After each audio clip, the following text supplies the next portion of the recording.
Well, hello everyone, Philosopher Stoner, coming at you once again to my viewing public. So yeah, haven't made a video in a bit. Not even really sure what I'm going to talk about. I have like a rough idea up here, but yeah, we'll see where this goes. So I guess first off, I'll start saying this is a bit of a personal rant. So this is probably a junk video. No grand insights, although there might be some insights you might glean from this, but anyways, yeah, you feel free to skip this video if you want, but yeah, personal stuff. So I made a video a while back, love is scarcity, and I took it down. I'm not even sure if I don't even remember if I mentioned this in any of my videos, but yeah, I took it down, and I said some stuff that really my opinions about that subject haven't changed. The idea that I was going for is that yes, love is scarcity. We love the things that are scarce. We love the stuff that is not easily replaceable, and that's what all it has to do with. We come from primitive hunter-gatherer society origins. That's how we developed. We come out of that jungle. And I'm not saying it's right or wrong, but it is what it is. That's what we are. Primitive hunter-gatherers. So I remember being dumped by my first girlfriend, and I was like, at the time, this was back in 2012, beyond devastated. And then I got into another relationship with a woman for a summer, and then that ended in the fall of that year. And I remember because of these two breakups, and these were my first two real relationships, although I had had relationships prior to that, but nothing, sexual in nature. And I took all of this pretty hard. Anyways, and like, and I've had before unrequited love and stuff, and really none of that was any kind of love. It wasn't anything spiritual. It wasn't God. It wasn't some profound, deep, meaningful thing. It was all tied up in this idea that what I had couldn't be replaced or easily replaced. And so I thought I was in love when I wasn't really in love. It just was tied up in low self-esteem stuff and realizing or thinking that it couldn't be replaced. And historically, that would have been very true. Biologically, it's hardwired in us to feel these emotions and things with this stuff because, yes, but prior to recent history, you'd had a narrow pool of potential mates and sexual partners, and if you frigged up with one or two of those, yeah, you were most likely ostracized from the tribe, banished, whatever, and you wouldn't have survived. You would have died, and your DNA wouldn't have perpetuated. So yes, we have a scarcity mindset from years and years of thousands of years of real scarcity in the world, and so we feel these things, right? Like, say you find out your girlfriend is cheating on you. It goes the same for man or woman. You would feel jealous and angry because you'd realize, oh, maybe my children aren't really my children. They're somebody else's children, and I'm paying to take care of them. And this is why we feel possessive, and this is why we have all of these needy emotions and negative emotions with a lot of this relationship crap. Is because of this. It's a scarcity mindset. It's a possessive attitude, and it's all ego crap, and our culture just hasn't come up with a way for people to deal with it yet. So I explained in that video that I put, and I went on this dating site that I've discovered called Seeking Arrangement. And the whole premise of it is it's sugar daddies looking for sugar babies. Yeah, it's pretty greasy. It's basically veiled prostitution, but slightly redeeming that there are options. You can be, it is pretty beta male, which is something I'm going to get into in a minute, but it is very freedom focused. You can put on your profile, non-monogamous, no strings attached, you know, yeah, non-monogamous, yeah, friends with benefits, that type of thing. Or you can put that you're looking for marriage, or you're looking for a one night stand, or whatever it is you're looking for to go on vacations and travel. Or if you're a woman, if you want marriage, if you want children, if you want, if you just want to be paid or not, like whatever you want, you can decide. And there's everything, everybody involved knows the stakes involved and is prepared to, for whatever value equation, whatever price, come to an agreement and pursue a, sexual relationship for whatever it might be. There was even an option I noticed that I liked about the site, mentorship. So some of these younger women, it's presumed that it's a lot of older guys that are, rich, and yeah, they're beta males or whatever, but they can maybe mentor the woman, coach them, teach them something, which I thought was interesting. But anyways, it was just me realizing that yes, within a 40-kilometer radius of my house, there are potentially hundreds, if not thousands, of women that, for whatever arrangement, whatever value equation it is, I can have some kind of, sexual relationship with, if you're prepared to pay the price, if you're prepared to, um, go that route, whatever the price may be. And of course, there's some sort of a value equation there. Um, Anyways, yes, previous experience to this, I went to a brothel, paid a prostitute, and it's tied in, what I'm about to say here is tied into something that I've recently learned, um, that elevating yourself and elevating your wealth is tied in with elevating your character, and your character improves, and part of that is tied into you elevate the people around you. And so this experience that I just mentioned was not elevating at all. Like, I'm certainly not offended at the idea of having to pay for it. That, yes, historically, us men, we had to prove that we had survival value, that we had some kind of value, that we were willing to go out and hunt and gather and do the job required to be a mate. And that us men are required to pay some kind of a price. We have to pay some kind of a price, whatever that price is going to be. We got to pay it. So I'm not offended by that notion. I'm not an incel.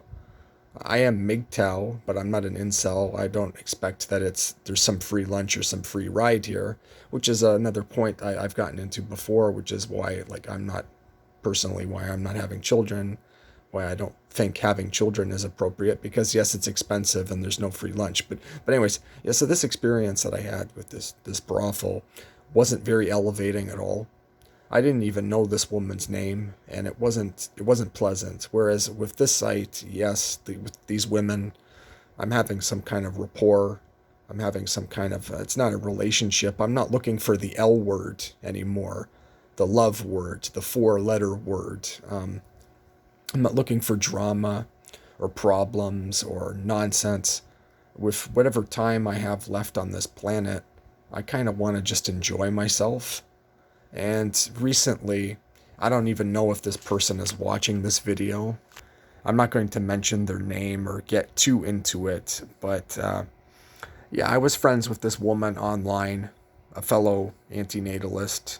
Um, she lives in a foreign country. I'm not going to get too specific, but yeah, we had been off and on. Like, we were mutual friends with this other antinatalist couple that live geographically not that, like, they're in a city that's not too far from where I am. And again, without going into too much details about who these people are and all of that, they were a couple. They worked in an industry. The couple, the female, she offered me to make a reference letter for a job, and she barely knew me, and it didn't work out.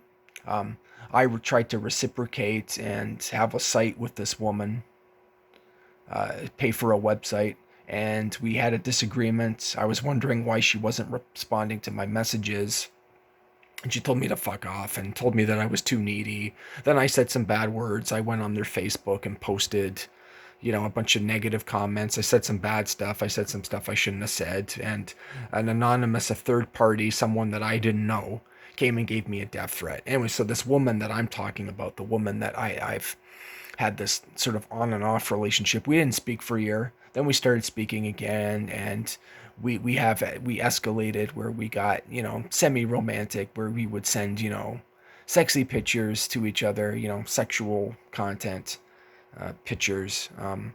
And I apologize for that. Really, that we shouldn't have done it. We were living in a fantasy, and with this woman, if you're watching, which I don't think you are, I don't really think you give a shit, but I don't really know what I did to upset you. I mean, I don't know. Like, oh yeah, that video, I lamented posting that video, but if you expect me in a different country to sit here like a chaste monk and not do anything while I wait for you to figure out what you want and what you want to do, I offered for you to come here, and I would pay the flight, and I would help you out, and I would help you get into school, and I would help you find a place to live, and maybe even financially help you out a little bit, and I could have shown you stuff, and we could have done stuff together. Well, it's not going to happen now, but we had been talking. We hadn't done this too much. We Skyped. We were talking, and this was maybe like last week, having a good time, getting stoned, whatever, laughing, having a good time, and then the next day, irate messages over Skype of telling me what an asshole I am and all this stuff, and she hasn't spoken to me since, and yeah, this is precisely why I'm going on this seeking arrangement site, that there's a price to be paid for all of this. There's no free lunch, right? There's no free lunch here, and I want to know the price at the front, at the start. I don't want to know the price in the middle and the price at the end. And with most women that I've encountered, there's two things, right? Men can be very stupid. It's true, we're stupid. But with men, there's like this 50-50 equation where you can say to a man, I think what you're doing, XYZ, is stupid. You should maybe change what you're doing. And 50% chance they'll say, oh, fuck you, want to get into a physical fight about it and tell you to F off. And then another 50% where they'll say, oh, wait, maybe you're right. That you're right. I'm going to make efforts to not do it. And then, depends, they'll make some kind of effort to change or not. Whereas with women, you'll say the same thing. I think what you're doing, XYZ, is stupid. And they'll be like, you know what? Yeah, you're right. I'm going to do it anyway. And then they won't listen. And they're nuts. They're flaky. But I understand why women are flaky. That they pay a price here too, right? So they have to deal with a period, time of the month where their private parts bleed once a month, hormonal changes, the risk of pregnancy, and then not just a painful pregnancy and a painful childbirth, but the very real risk of dying in childbirth.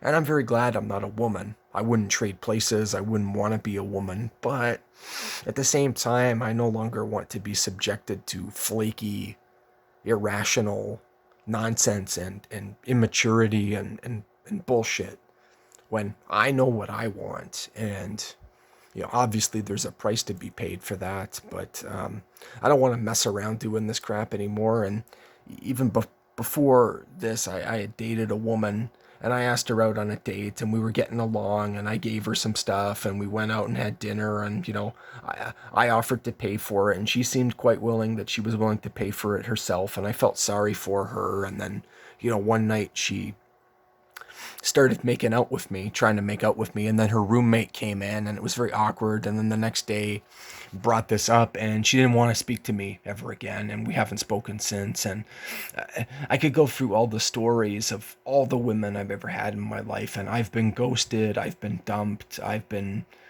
thrown away, and none of these women ever really had any kind of goal or goalpost or vision, or if they did, the goalpost was constantly moving. They couldn't write a sentence or a short paragraph explaining what the hell, and what the fuck they want. Whereas I know what I want. Like, I want to have a quote-unquote good time. And it's very true what Amendum says, that we don't need a good time. We need to not have a bad time. But the problem with a lot of this, the antinatalist stuff, as I've thought about more recently, is both the Satanists and the Buddhists were onto the same idea, but they took it in very different, weird directions. But it's just this idea that we cannot escape our carnality. And by carnality, it means that we are physical beings in a physical, material world, right? We are basically, monkeys, evolved monkeys that are hungry and horny. We got penises and we got vaginas and we want to have sex. And it's the biological programming, and that programming most of us cannot escape. But in the early traditions of early Christianity and Buddhism, they just realized it was salvation for the few and not the many. That if you could deny your programming, if you could go celibate, if you could devote yourself to a spiritual path and, deny your urges to have sex and live the quote unquote good life, whatever, you'd be doing the right thing. And so, yeah, they recognize salvation for the few and not the many. And thanks to birth control, I can live the lifestyle that I want to live. And I'm not going to be making any babies. And I'm not going to be spreading any venereal disease. So ethically, there's not much to consider.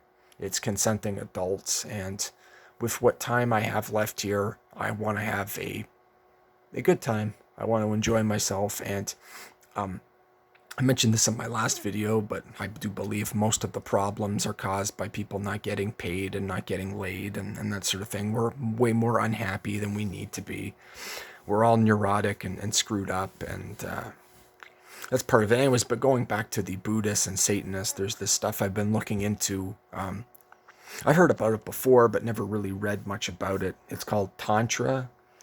And this is an interesting rabbit hole. It's a pathway in Buddhism that's linked to Hinduism, and it's called Tantra sex, and then it's the chakras. So there's the different, you have a meditation pose, a guy, like this, sitting meditating, and the different chakras, there's 7 of them with different names. I don't know all the names and all the specifics, but it's this idea that sex is like a kind of energy that works its way up the spine, and this is called the Kundalini spiral. This is something I got into in my Midnight Gospel series, that the the pedophile cults that use the infinity swirl symbol and the infinity triangle and all that, the Satanist pedophiles that are using that believe it's a kind of sexual enlightenment, that by having anal sex with a kid, it shatters these chakras and they achieve a kind of enlightenment. One of these chakras, the name of it is the third eye chakra, and I forget which number it is, but anyways, there's the various energy levels, and level 7 is supposed to be your connection to the universe, but very few people have achieved that level. But in it, it's just interesting that the Buddhists did it. There were Hindu Buddhists that lived near the Himalayan mountains, and they would have sex maybe every 6 months. But when they had sex, they got really into it. They would use cannabis.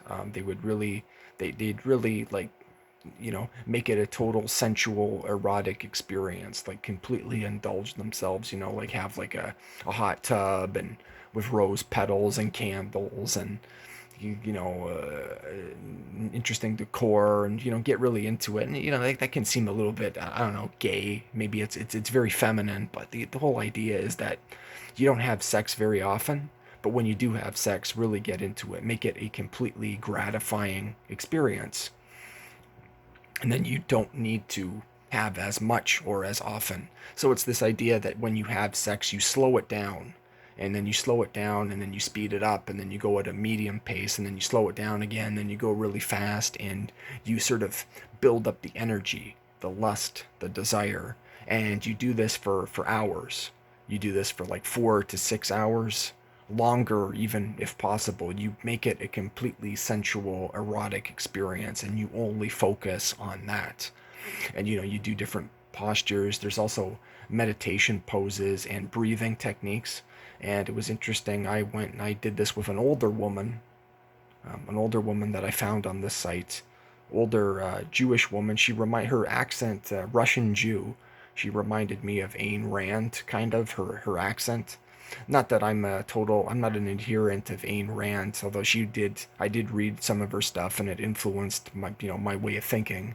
I don't agree with her 100%. Anyways, so that this woman reminded me of her, and anyways, she showed me some stuff, some meditation techniques and stuff, and breathing exercises, and we had sex, but it was interesting. I did not ejaculate or have an orgasm, but for hours after, I felt this tingling sensation in my toes, moving up my spine to about the middle level where my stomach is.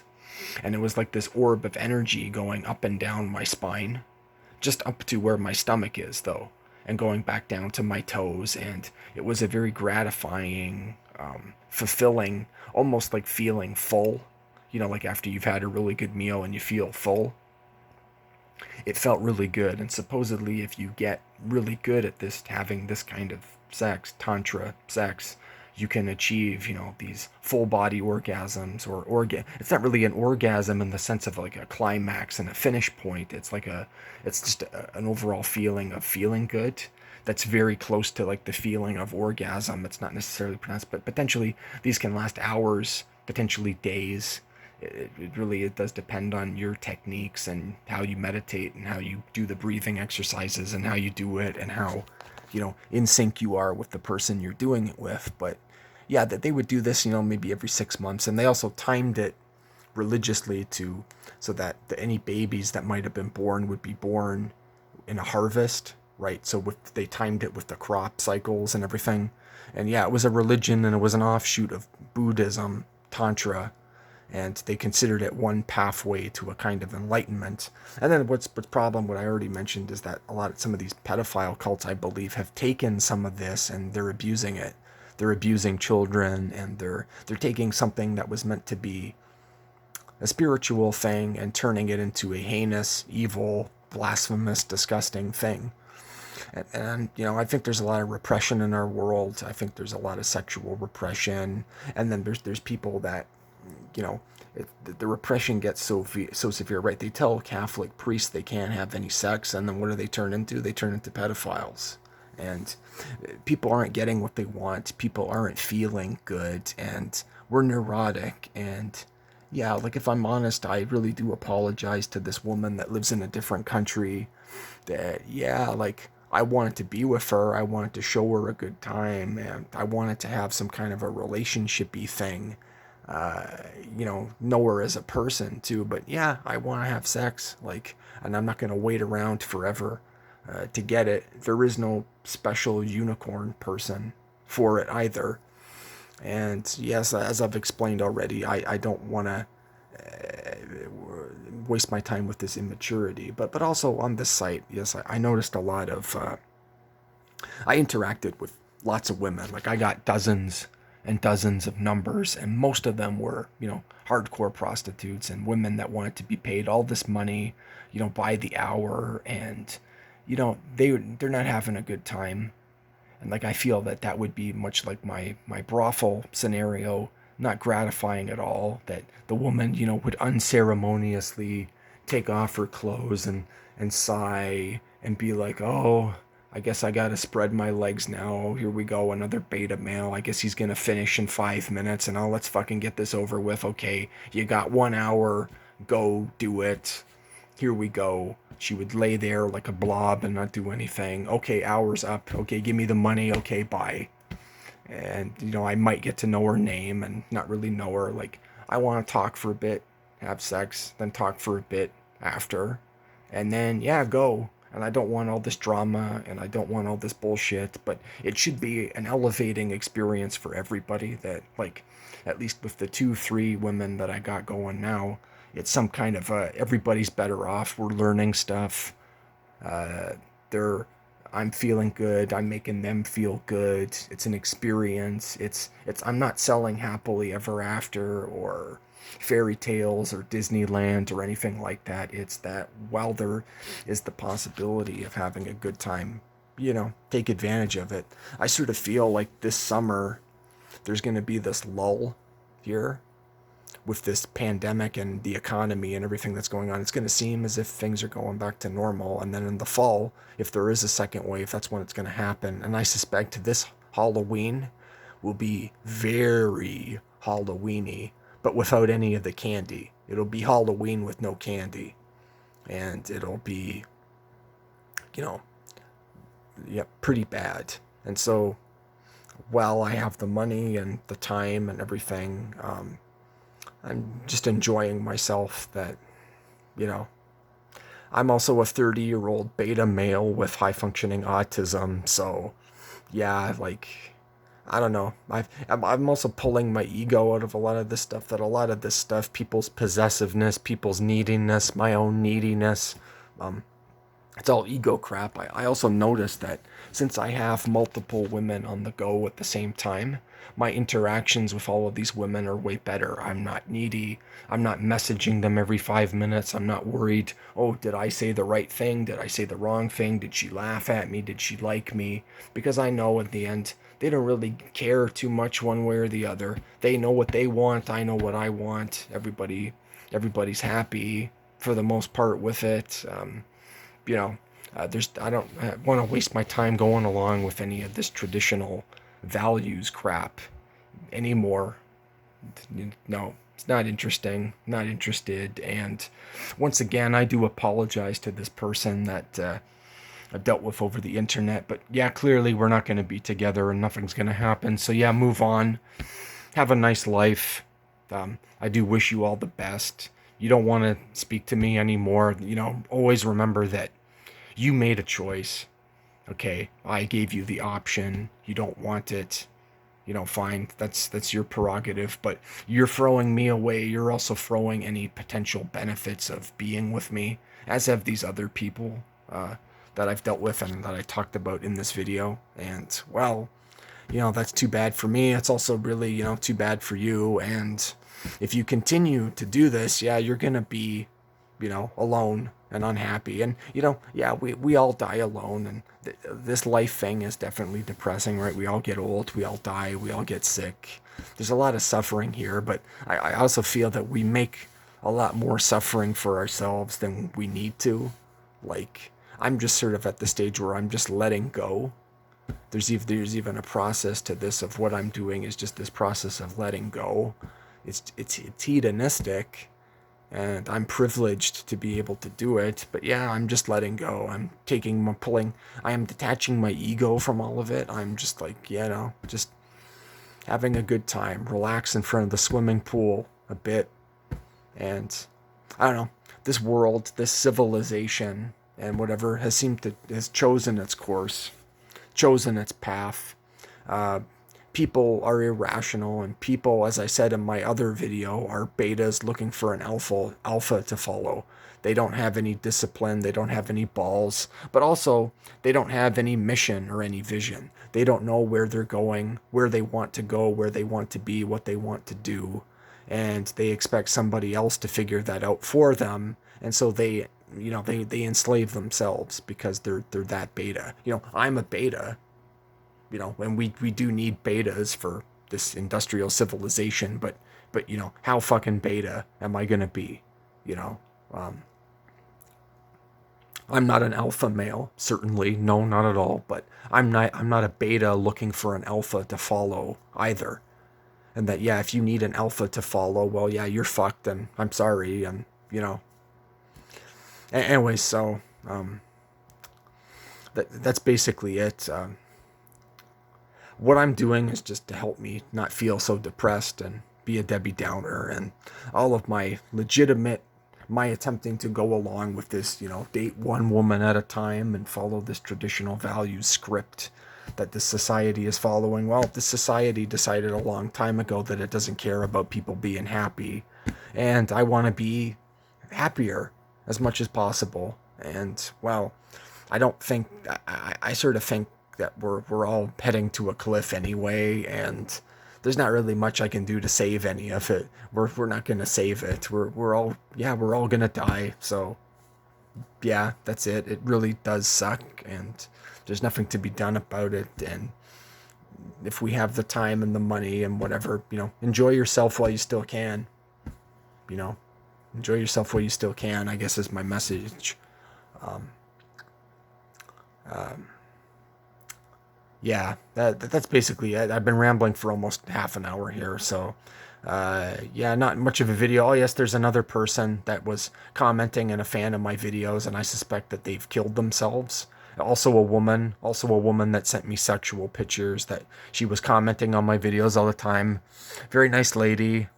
She gave me information and helped me out. And I tried to message her several times and no response, and I think she's gone now. And I'm sorry to her as well, too. I hope wherever she is or whatever's going on with her, that she's in a better place, that she feels better, and I wish her all the best. She was in Australia, I think. I won't say more than that, but yeah, she was a fan of my videos, so I don't know what happened to her. But anyways, yeah, that's enough for now. So, Philosopher Stoner out.